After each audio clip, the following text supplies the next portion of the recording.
Écoutez, de notre côté, nous ne croyons pas du tout, absolument pas au projet Grand Alpes. Votre projet s'inscrit totalement dans la lignée des projets urbains du secteur et précédents, tous ceux que vous avez conduits, les Villeneuve de Grenoble et d'Échirolles, Vigny-Musset, Grand Place, lui-même, grand centre de consommation, qui va encore augmenter d'ailleurs de 5000 mètres carrés, si j'ai bien compris, pour augmenter la consommation dans le secteur.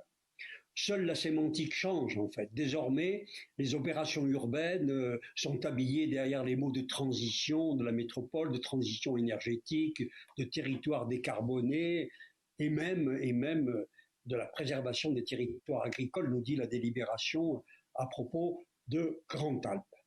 Évidemment, ces aménagements urbanistiques qui ne concernent que le béton, même s'il y a évidemment du verre qui est intégré, ne résoudront rien.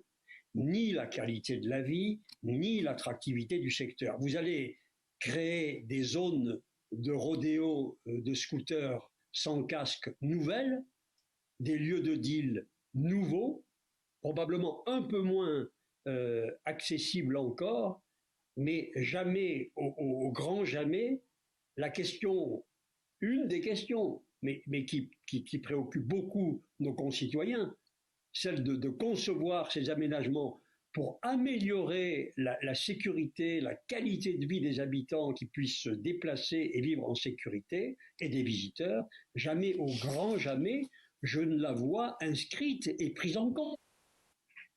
Vous ne prenez aucunement en compte les échecs urbanistiques patents, puisqu'il est établi qu'au lieu de sortir de la pauvreté, les ensembles urbains ont accru la pauvreté de ceux qui y habitent, spolié les malheureux propriétaires et la classe moyenne qui ont cru à une fausse mixité sociale, il faut le dire. La Chambre des comptes a produit un rapport très complet qui a dénoncé les résultats catastrophiques de la politique de la ville, puisque les quartiers sont devenus des nasses dont les plus démunis ne peuvent plus sortir et où la délinquance progresse, dont l'image s'est dégradée depuis qu'on les requalifie. Elle s'est dégradée depuis qu'on les requalifie. Et on les requalifie vraiment, urbanistiquement parlant. La question n'est pas là. Mais on n'en tire aucune leçon. Alors, il lui fallut inventer justement un urbanisme vraiment apaisé, créer de véritables espaces naturels de respiration, tirés vers le haut par l'arrivée d'une population de classe moyenne et supérieure, mettre fin à la politique d'attribution de logements qui conduit à la ghettoisation par une autre politique. Il faut rétablir la propreté, et bien entendu, je le dis, je le répète, la sécurité d'aller et de venir qui est perdue dans tous ces quartiers. On a tous lu, j'imagine, l'article du Dauphiné qui rendait compte de ces femmes interviewées par une journaliste à Villeneuve après que des dealers aient envahi la crèche, privé les enfants de crèche.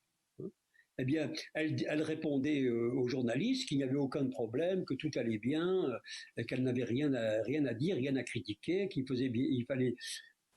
ce n'était que le bon vivre, parce qu'il y avait à quelques mètres une bande qui surveillait leurs propos et elles ne pouvaient pas s'exprimer librement. Eh bien, écoutez, ce que je peux vous dire, c'est que la nouvelle piste cyclable, la suppression de l'autopont, le nouveau MEL ne changeront rien à cette situation. On ne sait même pas s'ils ne l'aggraveront pas. Car je peux vous dire que ceux qui vivent ou travaillent dans ce secteur, et je sais de quoi je parle, ne veulent pas être, à certaines heures du soir, ne veulent pas être loin de leur véhicule, de leur voiture, pour pouvoir rentrer chez eux en toute sécurité.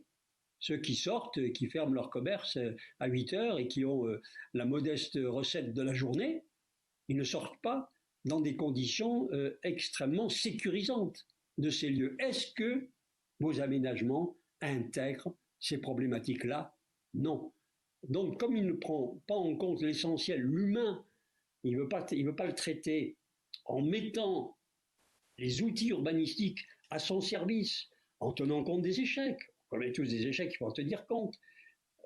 Pour moi, l'appellation Grand Alpes, c'est qu'un nom de com', un faux semblant de faire, qui sera lui aussi obligatoirement un échec malgré le montant des investissements, un échec en termes de sortie de pauvreté, en termes de sortie de chômage, en termes d'intégration, en termes de promotion des personnes.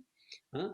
Un bilan d'ailleurs qui n'est jamais produit, hein, parce qu'il a été question tout à l'heure, je n'ai pas répondu à un vice-président qui le disait, ces politiques-là n'ont jamais de bilan. Bilan en termes de personnes. Donc je vais l'exprimer très, très clairement et très précisément.